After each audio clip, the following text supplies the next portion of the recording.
Lâm Canh Tân đăng ảnh nhóm cao cấp và phản hồi chính xác với fan CP, khiến Triệu Lệ Dĩnh tranh luận sôi nổi, nhanh chóng đăng tin xua tan mối quan hệ.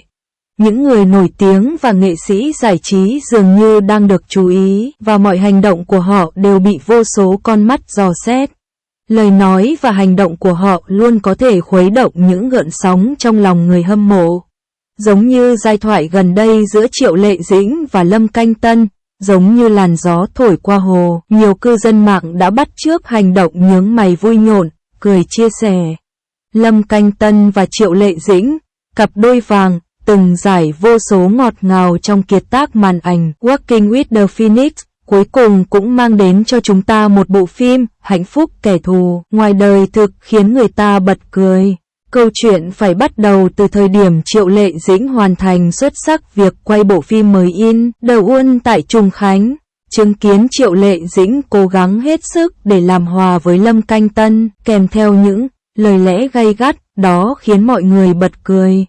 Chỉ trong chớp mắt, những đồn đoán về việc liệu hai người có phải là cặp đôi hay không đã làm dấy lên cuộc bàn luận sôi nổi trên mạng. Nói về nguyên nhân của sự việc này, chúng ta phải quay lại với lễ hội Đi Cùng Phượng Hoàng tháng trước. Khi đó Lâm Canh Tân đã chia sẻ ảnh chụp cùng Triệu Lệ Dĩnh trên Weibo, lời nói tràn đầy ngọt ngào, lặng lẽ giải thức ăn cho chó, thật đáng ghen tị. Nghệ sĩ tiền bối Lâm Canh Tân đã sử dụng phong cách hài hước nhất quán của mình để thể hiện sự hóm hình của mình trong các bài phát biểu trước công chúng, khiến nhiều người hâm mộ CP phải tưởng tượng không giới hạn trước màn hình. Sau đó, vào ngày sinh nhật của Triệu Lệ Dĩnh, anh còn đăng tải một câu nói đùa, thật sốc. Đây không phải là cử chỉ bí mật mà là một thông báo trắng trợn. Một số người cho rằng đây chỉ là một trò đùa giữa hai người bạn cũ. Những gì bạn nói với tôi hoàn toàn là buồn cười.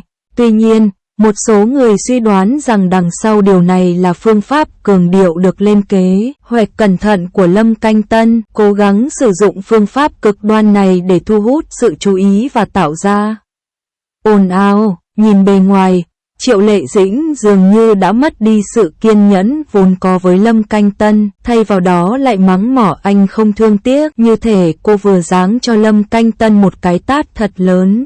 Tuy nhiên, sự thật có phải ai cũng dễ dàng hiểu được. Có lẽ đây chính là bí ẩn mà Lâm Canh Tân và Triệu Lệ Dĩnh muốn tiết lộ cho chúng ta. Trên thực tế, tất cả những điều này không gì khác hơn là một màn trình diễn, ngẫu hứng, và không có gì đáng lo ngại. Một cách thích hợp, khi xem xét kỹ sự tương tác giữa cả hai, không khó để nhận ra rằng có rất nhiều khoảnh khắc tuyệt vời khiến người ta tỏa sáng. Khi Lâm Canh Tân xuất hiện bất ngờ trên phim trường của Triệu Lệ Dĩnh, anh ấy đã khéo léo chọn một chiếc áo phông vui nhộn có in chữ "Chúng tôi" trên đó, như muốn tuyên bố một sự thấu hiểu ngầm nào đó với mọi người. Không chịu thua kém, Triệu Lệ Dĩnh xuất hiện tiếp theo, cũng mặc chiếc áo phông có in họa tiết Together. Cả hai tưởng chừng như trời sinh, tạo thành một bức tranh CP ngọt ngào và ấm áp. Không giúp được gì nhưng hãy thích họ. Đúng vậy, khi nhìn thoáng qua những chi tiết này, bạn có bắt đầu âm thầm hy vọng rằng hai người có thể thực hiện được ước muốn của mọi người không? Tuy nhiên, ngay khi mọi người chắp tay lại chuẩn bị bịt miệng kêu lên một tiếng kinh ngạc, Lâm Canh Tân và Triệu Lệ Dĩnh lại bất ngờ kìm nén sự nhiệt tình của chúng tôi. Nói rằng giữa hai người không có vướng mắc tình cảm thì có chút lừa dối.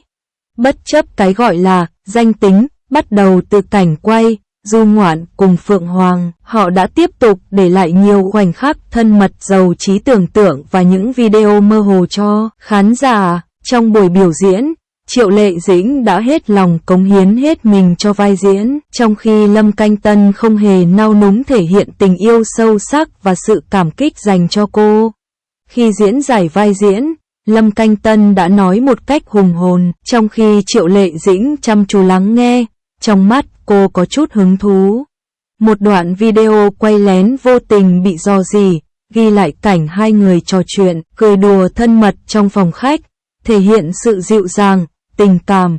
Vì vậy, khi khoảnh khắc cụ thể đó đến, khán giả sẽ không cảm thấy chán ghét. Suy cho cùng, Ai cũng có những lời chúc tốt đẹp và hy vọng mình có thể đạt được hạnh phúc, sự mãn nguyện trọn vẹn bên ngoài sân khấu. Phân tích sâu toàn bộ sự việc, chúng ta phải thừa nhận rằng các nghệ sĩ nổi tiếng luôn đóng nhiều vai trò khác nhau trước và sau ống kính, không ngừng thử thách khả năng nhận thức của chúng ta. Cũng giống như bộ phim Khó phân biệt thật giả do Lâm Canh Tân và Triệu Lệ Dĩnh trình bày cho chúng ta, nó cũng rất hấp dẫn. Cuối cùng, toàn bộ sự việc chỉ là một bữa tiệc quan hệ công chúng được lên kế hoạch kỹ càng. Cho dù họ cố tình tạo ra một chủ đề, làm nó chỉ để giải trí hay đó chỉ là sự trùng hợp ngẫu nhiên thì điều đó không còn quan trọng nữa, bởi trong mắt người hâm mộ và cư dân mạng, tất cả những điều này chẳng qua chỉ là sự nâng cao tình bạn giữa hai người bạn cũ và những lời nói đùa cợt hàng ngày của họ. Quả thực, loạt cốt truyện được thiết kế khéo léo này giống như một bức tranh, luôn thách thức khả năng nhìn nhận trực quan của khán giả. Nó thường khiến chúng ta phải suy nghĩ sâu sắc và không ngừng lang thang giữa thực tế và hư cấu. Tuy nhiên, chính bối cảnh này lại khiến cuộc đời của một ngôi sao trở nên kịch tính và hấp dẫn hơn, khiến người ta thích thú. Không còn nghi ngờ gì nữa, chiến dịch quan hệ công chúng này thể hiện những ý tưởng thiết kế tinh tế, nhưng nền tảng cảm xúc đằng sau nó không phải là điều bất ngờ. Suy cho cùng, Lâm Canh Tân và Triệu Lệ Dĩnh vốn đã có một tình bạn sâu sắc, tình bạn thân thiết của họ ngoài đời cũng được nhiều người biết đến. Vì vậy, vở kịch này rất dễ theo dõi và khiến khán giả tin tưởng. Nó kết hợp khéo léo tình cảm sâu sắc ngoài đời thực của hai nhân vật chính với cách xử lý nghệ thuật rồi giới thiệu đến đông đảo khán giả. Mọi thứ đều dựa trên đời thực, nhưng được lồng ghép một cách khéo léo một số màu sắc hư cấu, khiến bộ phim này trở nên hấp dẫn và thú vị hơn. Người hâm mộ đang bị đùa giỡn. Trên thực tế, đây không phải là trường hợp các ngôi sao sử dụng kỹ năng diễn xuất tuyệt vời của mình để dẫn chúng ta vào thế giới giả tưởng, nơi sự thật và sai lầm đan xen, đồng thời trải qua những khúc mắc và mâu thuẫn phức tạp của cuộc sống. Nhìn ở một góc độ khác, người nổi tiếng cũng là những người bình thường sống trong thế giới bình thường, họ cũng tận hưởng không gian sống của riêng mình.